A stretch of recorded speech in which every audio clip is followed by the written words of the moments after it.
सारे बीते लागे विज्ञानता शिव स्वरूप शिवकार नमः पे समान। बोलिए पंचपरमेष्ठी भगवान की, 24 तीर्थंकर भगवान की, जिनमाणी मातेश्वरी की, श्री गुरु तारक तनमंडाचार्य महाराज की, शुद्धात्म देव की। 16वां छंद है यहाँ। पिता में नरक विनय सतभुजो तैसे माने भवन सान नारी तावर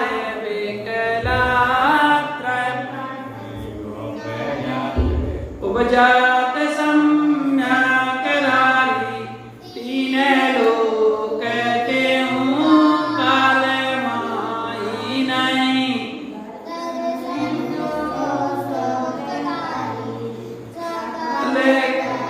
में को मुने विनकारनी धोखे खाली मोक्ष महल की परता में सीढ़ी सम्यकता नाम सोदर सन धारावादे पवित्र तोले समझ सोने चित सयाने हरे प्रकामत को यनारे बाबा फेरे मिलने काटेने जो साम्या के नहीं होवे। कितनी अच्छी गाना। क्या कहना भैया कि ये सम्यक दर्शन कितना महत्वपूर्ण है, कितना वैभवशाली है और इसकी कितनी महिमा है कि प्रथम नरक बिन सद्बुझोते। जिस जीव को सम्यक दर्शन हो जाता है, जो सम्यक की प्राप्ति अपने जीवन में कर लेता है, आत्म अनुभूति एक समय के लिए भी जिसने अपने आत्म स्वभाव का परिचय कर दिया, उस आत्म स्वभाव की अनुभूति की इतनी महिमा है, महत्ता है कि प्रथम नरक बिन सद्बुझोते। क्या क्यों सम्यक दृष्टि प्रथम नरक को छोड़ करके, वह भी अगर पहले उसने नरक गति का बंध बांध लिया है तब, वैसे तो सम्यक दृष्टि नरक जाते नहीं।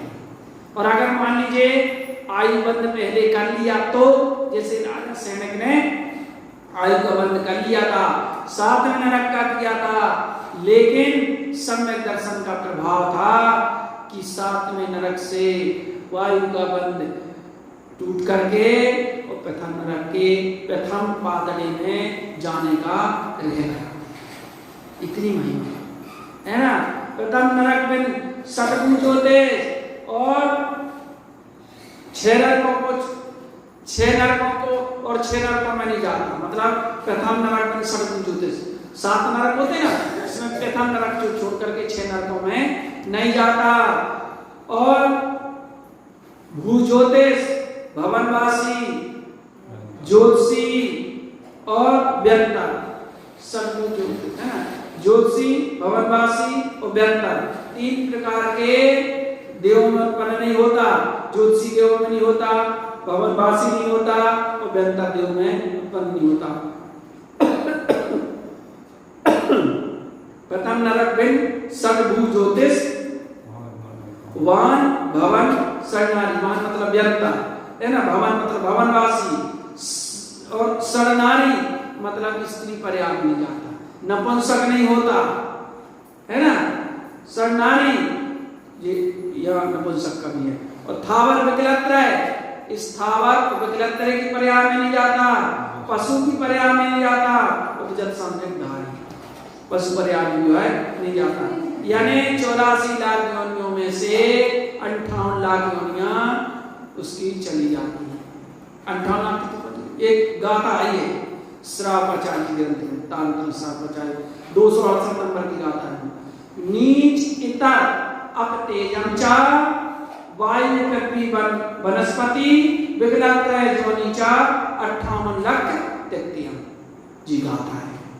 ऐसे 58 लाख योनियां उसकी छूट जाती हैं, जिसमें देखो अपन आराधना में पहले लिखा हुआ है 7 लाख नित्य निबोध, 7 लाख इतर निबोध, 7 लाख जल काय, 7 लाख अग्नि काय, 7 लाख वायु काय, 7 लाख पृथ्वी काय और 10 लाख वनस्पति काय, है ना।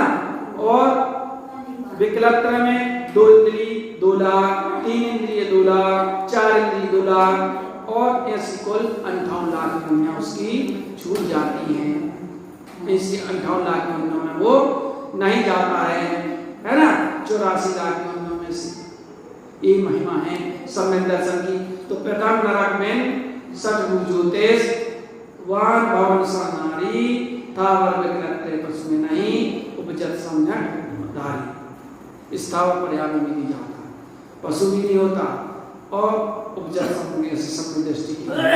जिसने सम्यक दर्शन कर लिया उसको नरक नहीं जाना पड़ेगा, नरक नहीं जाएगा, वो पशु नहीं होगा, है ना।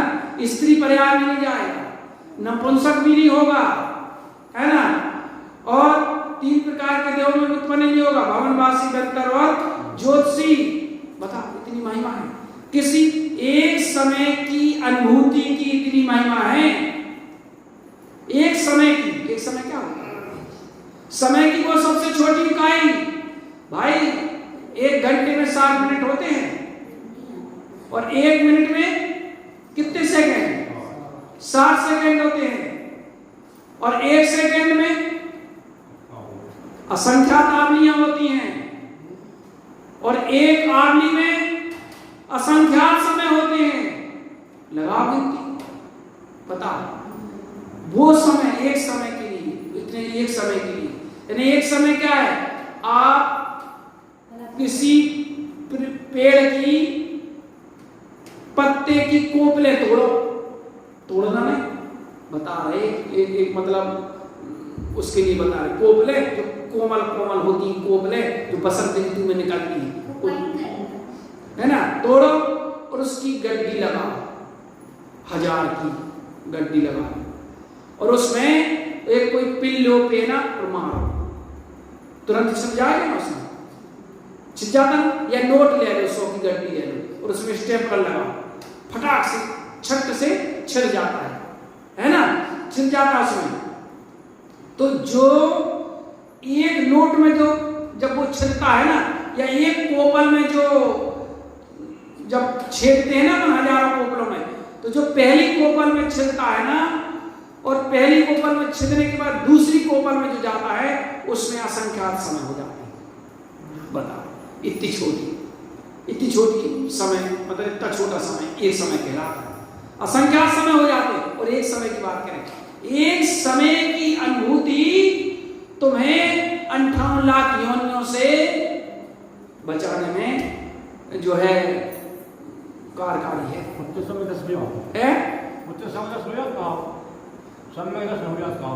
अरे सम्यक दर्शन मतलब जिसने परिचय कर लिया आत्मा का, जिससे परिचय हो गया, एक समय की अनुभूति जिसने कर ली, झलक पा ली जिसने, तो बता फिर वो झलक पा ली, फिर वो झलक भले नहीं अनुभूति कर पा रहा, लेकिन उस झलक की अनुभूति उसके दिमाग में फिर बैठ जाती है। जैसे कोई चीज एक बार देख लिया अपन, अभी तो नहीं देगा, मान लो बद्रीनाथ का ही,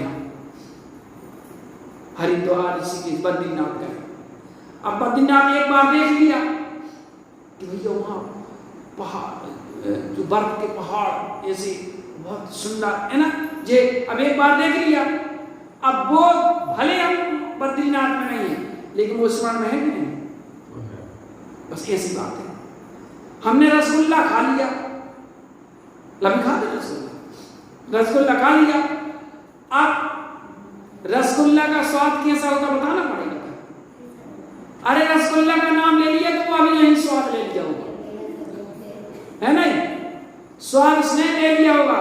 तो कहने का मतलब यही है, कि भाई जिसने एक समय की आत्मा की अनुभूति कर ली, वो एक समय की अनुभूति की इतनी महिमा है कि फिर उसकी बताओ अपन एक समय के लिए नहीं कर सकते। करो भाई, प्रतिदिन सनक बात नहीं कर रहे, समझाती है थोड़ी थोड़ी सी बात समझ जाती है। प्रति समय अपन प्रति समय क्या, प्रतिदिन अपन को जितना हो सके उतना बुद्धि पूर्वक बैठ करके आत्मा का चिंतन करना ही चाहिए, तो हमारा मार्ग बनेगा, तो हमारे जीवन में धर्म की प्राप्ति होगी, उसी का नाम धर्म है। बाकी अपन क्रियाओं में और दूसरी चीजों में अपन लगे रहे, ठीक है, अच्छी बात है, वो तो अशुभ से बचने के लिए, शुभ में आने के लिए ये सब क्रियाएं हैं, है ना। लेकिन हम अपनी आत्मा का कुछ करें ना, इतना ही कर लिए, बोले बहुत अच्छा होगा, हम तो धर्म कर लिए। धर्म है, धर्म धर्म सब कोई करे, करते रहते कर्म, और आत्मा को जाने बिना धर्म कहां से हो। पढ़ते ना अपन, धर्म सब करते रहते अपन, ये तो क्रिया करते रहते हैं, पुण्य के कार्य हैं, ठीक है, अच्छी बात है। अशुभ से बचने के लिए कम से कम अशुभ से तो बचेगा, पापों से तो बचेगा, इसलिए वो कह दिया। लेकिन भैया थोड़ा बैठ करके 2 मिनट बताओ, दिन रात अपन दूसरी चीजों में लगे रहते हैं, फंसे रहते हैं, नहीं फंसे रहते, बताओ आत्मी दर्शन आत्मी ज्ञान मंदिर नहीं पढ़ते हैं। हे भाई, आत्मी दर्शन आत्मी ज्ञान, 1 घड़ी 2 घड़ी स्थिर चित्त होकर के आत्मा का स्मरण करें तो इस आत्मा को लाभ हो है, बताओ है पढ़ बस लेते हैं अपन, सबकी बात है अपनी, आपकी तुम्हारी हमारी नहीं, सबकी बात है कि भैया जरूर बैठो, उठो, या जब भी समय मिले थोड़ा बैठ करके 10 मिनट अपनी आत्मा का चिंतन करो, अपनी आत्मा का ध्यान करो, अपनी आत्मा की अनुभूति करो, तो बहुत इस जीव का कल्याण हो जाएगा, है ना। और नहीं किया और खो दिए पर्याय, तो फिर ये पर्याय तुम्हें इसीलिए आगे कह दिया, यह नरभाव पर मिलन कठिन है जो सम्यक नहीं हो गए। नरभाव मिलना बहुत कठिन है, कह रहे कितना सारा है, बहुत कठिन है ना, लेकिन बहुत कठिन है भाई, बहुत ही कठिन है। समुद्र में कोई रेत डाल दो, एक मुट्ठी रेत डाल दो, उस रेत को प्राप्त करना जितना कठिन है, उससे कहीं ज्यादा इस मनुष्य जीवन को प्राप्त करना कठिन है। इसलिए बुद्धि पूर्वक पुरुषार्थ पूर्वक हमें जो काम हमने अनादिकाल से नहीं किया वो काम हमें करना चाहिए, तब तो हमारा है। सुत परिचिदान भूदा सर्वस्वी काम भोग बंद कहा, एतस् शुभ लंबो लवणीरा शुभो बेहतस्य। क्या सुनी गई है, है ना, और परिचय में लाई गई है, की गई है। कैसी सुत परिचिदान भूदा, सर्वस्वी काम भोग बंद कहा, काम भोग बंद की कथाओं को हमने की भी है, अनुभव भी की है। सुत परिचिदान भूदा सर्वस्वी काम भोग बंद का एतस् सुलभो, इसलिए हमें जो चीज सुलभ लगती है, लगती नहीं, संसार की चीज करना सुलभ लगती है, सरल लगती है, और आत्मा की अनुभूति करना हमें कठिन लगता है। कहा जाए कि भैया आज आधा घंटा ध्यान करेंगे, हम विचारते हैं भैया ध्यान क्या करें, थोड़ा सोचें, ध्यान करना सोए या जाप करें, तो लगा विचारना पड़ता है कि आधा घंटा के लिए भी हमें ध्यान जाप पाठ ये मुश्किल लगते हैं, कठिन लगते हैं, और संसार के काम देखो घंटों बीत जाते हैं, हमें कितने सरल लगते हैं, जबकि वो कठिन है। कसाय करना सरल है कि कठिन है? कठिन है कसाय। क्रोध करने, मान लो देखो, क्रोध करने के लिए क्या करना पड़ता है? क्रोध करने के लिए आंखें निकालनी पड़ती हैं, है ना, थोड़ी अपनी पोजीशन अलग बढ़ानी पड़ती है, मानसिक स्थिति भी खराब करनी पड़ती है, तब होता है। कोई शांति से क्रोध करके बताएगा कोई कि शांत रहे और क्रोध कर ले, हो सकता है? बताओ, नहीं कर सकता, तो कठिन है। और आत्मा के लिए क्या करना है? शांत ही होना है, कुछ नहीं करना, कितना सरल है? पानी को गर्म करना सरल है कि ठंडा करना है? क्योंकि ठंडा करने के लिए कुछ नहीं करना और गर्म करने के लिए बहुत कुछ करना। अब तो गैस आ गई, इंडक्शन आ गए, लाइट गैल हो गई तो क्या कर दोगे? और गैस खत्म हो जाए तो कितना लकड़ी जोड़ो और जलाओ, चूल्हो फूंको, आंखों से आंसुआ और नाक से पानी, है ना? देखो पहले जब चूल्हे जलते थे कितना झंझट। अरे आज भी बताओ, तो पानी को गर्म करना कठिन है भैया, ठंडा करना सरल नहीं, कठिन नहीं है, वो तो रख दो तो ठंडा जाएगा। ऐसे ही ये संसार के विषय भोगों को भोगना या संसार के कार्य करना बहुत कठिन है, लेकिन हमें सरल लगते हैं क्योंकि हमने परिचय किया है, अनादिकाल से इनको किया है, इसलिए ये हमको सरल लगते हैं। तो धर्म के काम, आत्मा की अनुभूति, आत्मा का ध्यान हमें ये कठिन लगते हैं। इसका कारण है कि हमने अनादिकाल से इसका परिचय किया ही नहीं है, इसको जाना ही नहीं है ना? इसकी अनुभूति नहीं की है, इसीलिए, है ना? तो प्रथम नरक जो होगा ना, प्रथम नरक पूजे भवन सरनारी थावर विक्रय क्रय प्रसवने उपजा सम्यकधारी तीन लोक त्योकार मायने दर्शन सोकारी और सकल धर्म को मूल है इस विद करनी दुखकारी। तीन लोक और तीन काल में तीनों लोग ऊर्ध्व, मध्य और अधोलोक, है ना? तीन लोग है। कौन कौन से तीन लोग पता है किसी को? बताओ तीन लोग कौन कौन से हैं? पाताल नहीं कहा जाता, अधोलोक, ऊर्ध्व लोक, मध्य लोक और अधोलोक, ये तीन लोग हैं, है ना? तीन लोग हैं। तो तीनों लोकों में और तीनों कालों में इस सम्यक दर्शन के समान सुखकारी वस्तु और कोई नहीं है। समस्त धर्मों का मूल सम्यक दर्शन है। जितने भी धर्म, समस्त धर्मों का मूल सम्यक दर्शन है। इस भिन्न करने जो कार्य और इसके बिना जो भी तुम कार्य करते हो वो सब दुखकारी ही है, कोई काम का नहीं है। आत्मानुभूति के बिना, आत्मश्रद्धान के बिना, आत्म लक्ष्य के बिना जितने भी कार्य हैं सब कार्य तुम्हारे व्यर्थ है, कोई काम के नहीं है। सीधी सीधी बात कह रहे हैं, सब व्यर्थ है भाई। जहां श्रद्धा नहीं है, आत्मश्रद्धा नहीं है, आत्मा का लक्ष्य नहीं है, वहां कोई भी धर्म की क्रिया कर लो, स्वाध्याय कर लो, जाप कर लो, पाठ कर लो, है ना भाई, सब दुखकारी है, कोई काम में आने वाली नहीं। विचार नहीं है, बहुत विचार नहीं है, है ना? चलिए, और मोक्ष महल की प्रथम सीढ़ी या विज्ञान चरित्रा, ये सम्यक दर्शन मोक्ष महल की प्रथम सीढ़ी है। जिसने सम्यक दर्शन प्राप्त कर लिया, समझिए उसने प्रथम सीढ़ी में पैर रख लिया। या विज्ञान चरित्रा, इस सम्यक दर्शन के बिना ज्ञान और चारित्र सम्यक पने को प्राप्त नहीं होते, इसलिए सम्यक दर्शन प्रथम है, श्रद्धा प्रथम है। और सम्यकता न लहे सुदर्शन धारो भव पवित्रा, सम्यकता न लहे, सम्यक के बिना ज्ञान और चारित्र सम्यक पने को प्राप्त नहीं होते, धारो भव पवित्रा। इसलिए हे भाई, इस पवित्र सम्यक दर्शन को धारण करो, ग्रहण करो, आत्मा की अनुभूति करो, ऐसा कह रहे हैं। परंतु छंद अपने आप को संबोधन करके कह रहे हैं वो कि दौले समझ सोने चेत सयाने, क्या कह रहा है? हे भाई, हे दौलत राम, हे दौलत राम, अब तू समझ जा, चेत जा, है ना? और सुन ले, तू सयाना है, तू ज्ञानी है, तू अनुभवी है। मनुष्य तो विवेक बिना नहीं, पशु के समान बिना तुझे वो विवेक मिला है। हे दौलत राम, अब तू सुन ले, समझ ले, चेत जा, तू सयाना है ना? काल बता मत खोवे, क्या कह रहे हैं? हे भाई, समय पाए चेत भाई, मोह तोड़, विषय छोड़, भोग घटा तो तेरा है।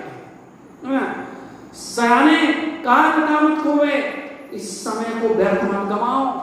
एक एक समय इतना कीमती है, एक समय इतना कीमती है कि चक्रवर्ती अपनी सारी संपदा दे देना तो भी एक समय को खरीद नहीं सकता, एक सेकंड को खरीद नहीं सकता।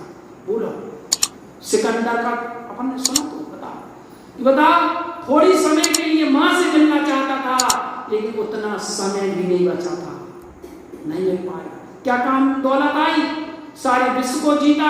अरे वो तो छोड़ो, चक्रवर्ती की यहाँ तो बात कर रहे, जो छह खंड जीतता है, वो 6 खंड एक तरफ रख दे और एक तरफ जो है एक समय रख दिया जाए तो उसको खरीद नहीं सकता, उसका पालना भारी है। कहने समय का, एक समय का, अरे एक समय का, समय इतना कीमती है। समय जो समय वापस चला गया, वो समय फिर वापस आने वाला नहीं आता। बोलो हनुमैया भाई बाल बना चलोगे तो अब आ जाए, हो सकता है ऐसा, नहीं होने वाला है। इसलिए समय बहुत कीमत है। इस समय को एक समय की कीमत करना चाहिए, क्योंकि गुजरा हुआ समय फिर वापस आता नहीं है। काल बतावत होवे या नरवा पर मिलन कटने, क्योंकि ये भाव फिर तुम्हें अगर इस समय को तुमने खो दिया, मनुष्य परिवार के समय को तुमने खो दिया, तो भाई ये बहुत ही कठिन है जो सम्यक नहीं हो गए। और इस समय में इस मनुष्य परिवार को प्राप्त करके अगर तुमने समय दर्शन की प्राप्ति नहीं करी, तो फिर ये समय मिलना तुम्हें बहुत ही कठिन है, ये मनुष्य जीवन मिलना तुम्हें बहुत ही कठिन है। इसलिए इस मनुष्य जीवन को हमने प्राप्त किया है, इन मनुष्य जीवन को प्राप्त करके हमें सम्यक दर्शन की प्राप्ति करना है, आत्मानुभूति करना है, आत्मा का अनुभव करना है, तो हमारा लाभ होगा। मंगल भावना के साथ बोलिए श्री गुरु महाराज।